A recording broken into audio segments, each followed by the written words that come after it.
Okay, Metcalf, another day, 30 and 30. We're moving on, progressing each day until college basketball starts, the start of draft season. Today, we're talking about Dwayne Aristode, who is a name that is not getting enough buzz, and I know you feel good about it. Freshman at Arizona, 6'8", 220 per team website. Played a lot overseas, was kind of, had a lot of experience playing with like the Netherlands national team and their senior team and everything. Then kind of comes over to the high school ranks and was buzzing as a top 40 prospect in high school basketball. Missed his senior year for a foot injury. I believe it was a foot injury. Mm-hmm. But you watch the tape, and this is a very exciting talent that, there's plenty of intriguing ones at Arizona this year. But I think Aristode's one of those names we need to be getting more buzz about. So what is it when you watched Aristo that got you excited and got you like, hey, am I seeing something? Am I crazy right now? Yeah, and this is my guy this year. I'm staking a claim right now. This is my guy. As the great philosopher Buddy the Elf said, I'm in love, and I don't care who knows it. Here we go. It took us a couple days, but we're popping now. The physical tools, the athleticism, and this dude is an insane defender. For my money right now, probably the best defender in the class right now with his size, his versatility, the fundamentals, the way he slides his feet at 6'8", 220. Goodness. He's a beast on the defensive end, and it's all repeatable stuff. Like I don't think his defensive playmaking is necessarily outlandish. I'm not expecting him to have like an astronomically high block and steal rate. I think they'll be fine. But when you watch him defend and single-handedly shut down possessions, the way he cuts off drives, rotates, switches on everyone on the court, it's like, oh my goodness. I know Arizona lost a lot of defense with Carter Bryant, KJ Lewis, Henry Vasar. Aristode's not going to replace all of it, but I think he could replace quite a bit of it. I think that's why it's so intriguing with this Arizona team this year is, we've talked about it before. There was a lot of headaches last year of like, hey, why didn't Carter Bryant get some more playing time? And this year it is like, well, this roster is much younger and looks like they really need some help on the perimeter with, Koa Pete's another big name that, a lot of people think could be a top 10 pick. And then I think Aristode's right behind as a guy that just needs a lot of attention. You're spot on. We always say you're Dr. Defense. And when you watch Aristotle on the defensive side of the ball, there is nastiness. He is a very terrifying presence when it comes to just his on-ball stuff, the ability to be a rim protector at that position. He attacks the defensive side of the ball with bad intention. So I think it's just that competitive kind of dog mentality you like to see from Aristode. What do you like about the offense? What got you intrigued of being like, hey, there's more here than just a defensive specialist?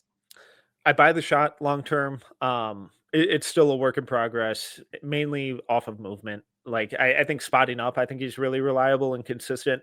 But if he's put in movement, run off his spot, or has to take stuff off platform, then it gets a little dicey. But he's also, I think his handle's pretty solid getting downhill. He has the size and the physical tools to hold off defenders, to get downhill, to play a little bit of bully ball. And then when he gets into the middle of the floor, there's some like shocking playmaking stuff from him, not as a primary guy, but as someone who can push in transition, run off DHOs, run off screens, occasionally initiate a second side pick and roll, and then look off defenders to create stuff for cutters or weak side shooters. It's like, oh my goodness, where did that no look come from? And it's really, really fun stuff. So if he can continue to build on that while just being an average shooter, I think all of that combined with the defensive stuff is more than enough to be a top 10 pick in next year's draft and potentially the best 3-and-D wing in this class.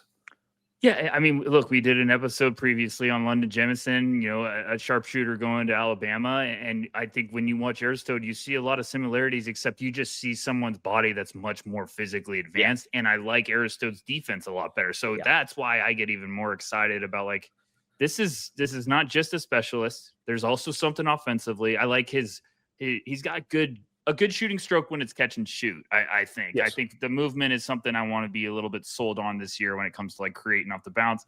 I think there's some good mid-range like recognition offensively. And he gets downhill and he's just terrifying. So he's one of those guys, the more you keep watching, the more you're like, there's this too. Oh, he's got this too. Obviously, whenever someone misses a season for an injury in college or in high school, you're like, oh, let's make sure this is just a fluke. So obviously we'll be keeping an eye on that. But is there anything else with his game that you're kind of wanting to see get better at the next level, or just see what Arizona and, Tommy Lloyd can do to kind of iron some stuff out? And obviously health. Yeah. Please be healthy. Stop posting these pictures of you in a boot. Please, Dwayne. Please, I am begging you. No more boots. But it's just got to be the shooting consistency, because if he comes out and shoots 28% from three this year, it's going to be tough. It's going to be a really tough look, even if it is on awesome volume and really difficult stuff. And I'd be a little more encouraged if that was the case than him just shooting 28% on pure spot ups.